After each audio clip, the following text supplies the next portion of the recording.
विचार आयुष्यात जगायचं कसं ते शिकवतील. तुम्ही प्रत्येक वेळेस नवीन चूक करत असाल तर नक्कीच समजा तुम्ही प्रगतीच्या मार्गावर आहात.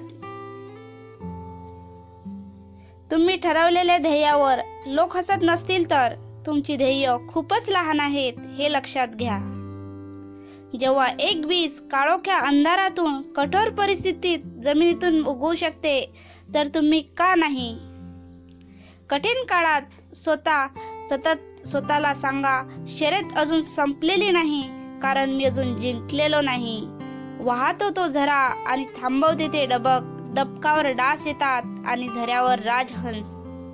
रुबाब हा आपल्या जगण्यात कामात असावा लागतो. नवीन कपडे घालून रुबाब नाही दाखवता येत.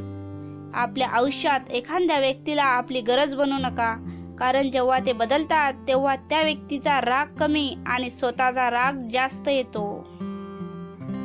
शक्य आणि अशक्य याच्यातील अंतर आपल्या दृढ निश्चयावर अवलंबून असते. कोणतेही कार्य हे अडथळ्याशिवाय पार पडत नाही. शेवटपर्यंत जे प्रयत्न करीत राहतात त्यांनाच यश प्राप्त होते. जीवनात जर जास्त कठीण प्रसंग आले तर उदास नका होऊ, कारण अवघड पात्र चांगल्या अभिनेत्यालाच दिले जाते. नशिबावर अवलंबून राहू नका, कारण नशिबाचा भाग हा 1% असतो तर मेहनतीचा भाग 99% असतो. जीवनात कधी कोणाला कमी समजू नका, कारण पूर्ण जगाला बुडवण्याची ताकद ठेवणारा समुद्र तेलाचा एक थेंब बुडवू शकत नाही. आयुष्यात कुठलीच नाती ठरवून जोडता येत नाही.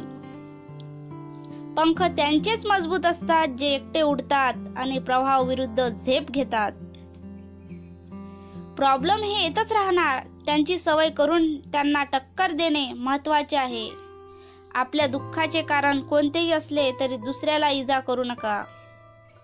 तारे सदैव चमकत असतात, पण अंधार पडल्यावरच त्यांचे अस्तित्व जाणवते. जेव्हा मनच आंधळ होतं तेव्हा डोळे काहीच कामाचे राहत नाही. मला समजण्यासाठी तुम्ही समजदार असणं आवश्यक आहे. खरंच हसून दुःख लपवणं खूपच कठीण काम आहे. वेळ दिसत नाही पण भरपूर काही दाखवून देते.